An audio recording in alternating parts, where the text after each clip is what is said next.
En la penumbra de un amanecer que apenas rozaba las persianas raídas de su pequeño apartamento en las afueras de Madrid, Javier se levantó con el peso de 1000 noches sin dormir sobre los hombros. No era el primer alba que lo sorprendía despierto, ni sería el último.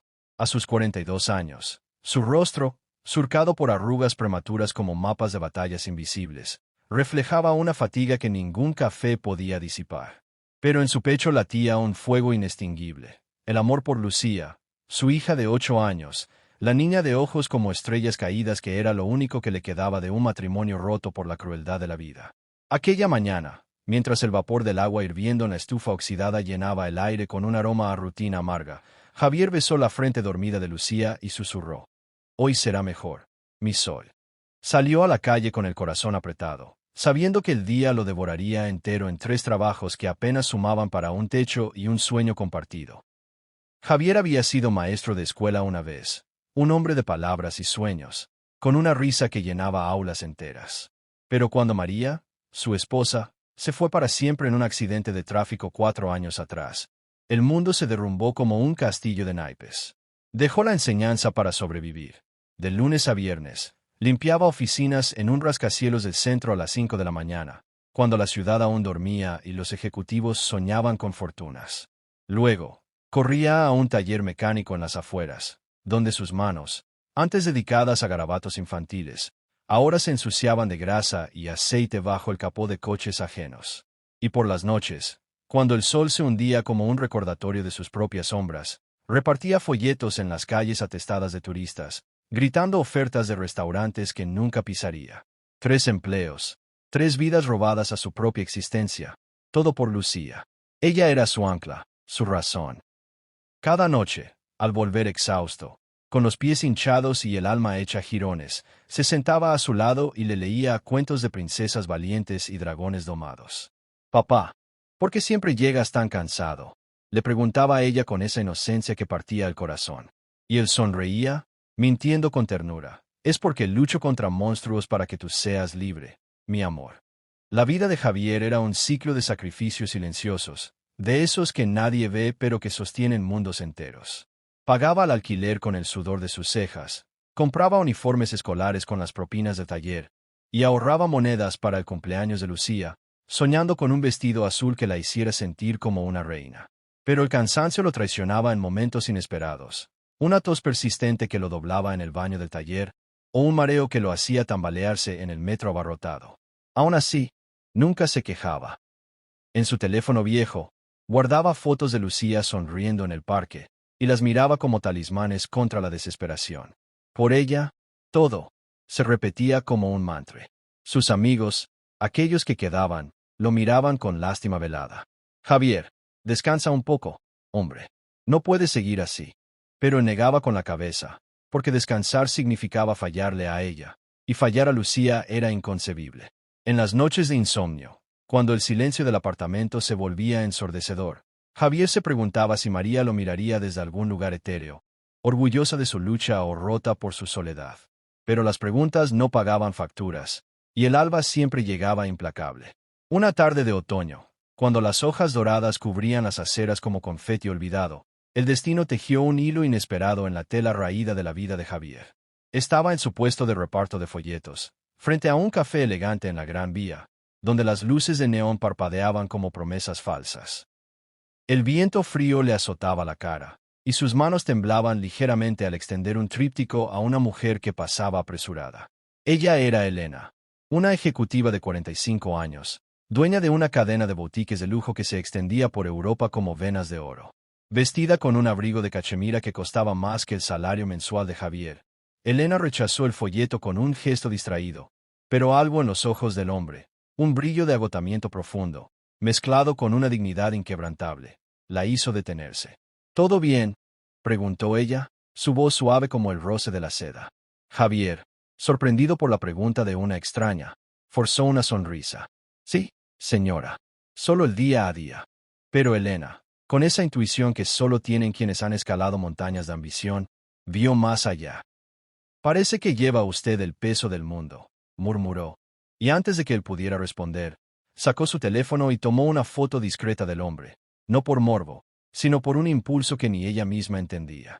Elena no era una mujer de sentimentalismos fáciles. Hija de inmigrantes que habían construido un imperio desde la nada, había aprendido a endurecer el corazón contra la piedad. Su vida era un torbellino de reuniones en París, desfiles en Milán y cenas con inversores que olían a tabaco caro. Pero esa noche, en su ático con vistas a la sierra, mientras sorbía un vino tinto de Ribera del Duero, la foto de Javier en su pantalla la inquietó. ¿Quién era ese hombre? Porque su mirada le recordaba a su propio padre, que había muerto limpiando chimeneas hasta el último aliento. Intrigada, Elena buscó en redes sociales, en foros locales, hasta que encontró un hilo en una comunidad de padres solteros. Allí, un vecino de Javier había posteado una historia anónima. Conozco a un tipo que trabaja 3 turnos para su hija pequeña. Bob Milagros. Si alguien puede ayudar. El post era modesto, con unas pocas fotos borrosas de Javier cargando bolsas de supermercado con Lucía a cuestas. Pero Elena sintió un nudo en la garganta. Leyó los comentarios. Dios lo bendiga. La vida es injusta. Ojalá alguien lo vea. Y en ese momento, algo se rompió en ella, un caparazón de años de aislamiento emocional. ¿Y si yo lo veo? Se dijo, tecleando un mensaje privado al póster. Dígame más. Quiero ayudar. Los días siguientes fueron un torbellino para Javier, ajeno al remolino que se gestaba a su alrededor. Lucía había empezado a toser, una tos seca que la maestra notó en la escuela, y Javier, con el corazón en un puño, la llevó al médico. El diagnóstico fue un masazo, bronquitis aguda, nada grave, pero requería antibióticos caros y reposo. Papá, ¿me vas a leer el cuento de la princesa esta noche? Preguntó ella con voz débil, acurrucada en el sofá raído. Javier, conteniendo las lágrimas, asintió. Claro, mi vida. Y mañana iremos al parque si te portas bien. Pero en su mente, los números bailaban como fantasmas. ¿De dónde sacar el dinero para la medicina? Vendió su reloj de bodas, un relicario de oro que María le había regalado, en una casa de empeño sórdida. Es solo temporal, se mintió, mientras el dependiente lo evaluaba con ojos codiciosos. Esa noche, al volver del tercer empleo, encontró a Lucía febril, y el pánico lo invadió como una ola helada. Se sentó a su lado, velándola hasta el amanecer, susurrando promesas que no sabía si cumplir.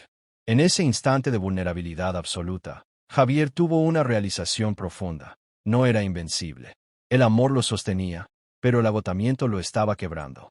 ¿Cuánto más, María? ¿Cuánto más puedo dar? Murmuró al vacío, con la voz rota. Elena, meanwhile, no podía sacarse la historia de la cabeza. Siguiendo el rastro del post, contactó al vecino, un panadero jubilado llamado Ramón, quien le contó todo, la viudez de Javier, su dedicación feroz, como Lucía era su sol en un cielo nublado. Es un buen hombre, señora. Merece un respiro. Elena, impulsada por una urgencia que no reconocía en sí misma, decidió actuar. No era caridad lo que la movía, sino un eco de su propia historia. Su padre había muerto sin un día de descanso, y ella, la hija exitosa, nunca había podido devolverle el tiempo perdido. Organizó una reunión discreta con Ramón en un café discreto, y juntos planearon el acercamiento. No quiero que se sienta humillado, insistió Elena. Quiero que vea que no está solo. El plan era simple, invitar a Javier a una entrevista para un puesto en su empresa, pero en realidad, era una trampa de bondad. Mientras tanto, Elena donó anónimamente el dinero para la medicina de Lucía, enviándolo a través de Ramón con una nota, para el guerrero que cuida de su princesa. El encuentro ocurrió una semana después, en las oficinas relucientes de la boutique principal de Elena, un espacio de mármol y cristal que olía a jazmín y éxito. Javier llegó nervioso, con su mejor camisa planchada a mano, creyendo que Ramón le había conseguido una oportunidad real. No tengo currículum actualizado, pero soy bueno con las manos y las palabras, dijo al entrar, su voz temblorosa. Elena lo recibió en su despacho, con vistas panorámicas a la ciudad que parecía un mar de luces lejanas. Siéntese, Javier. He oído su historia. Él palideció, pensando en un error, en un rechazo inminente. Pero Elena, con ojos que brillaban de empatía genuina, le contó lo que sabía, no como una acusadora, sino como una aliada. Trabaja 3 empleos por su hija. Eso no es solo supervivencia, es heroísmo puro. Mi padre hizo lo mismo. Y yo fallé en verlo a tiempo. Javier, atónito, Sintió las lágrimas arder en sus ojos. ¿Por qué yo? ¿Por qué ahora?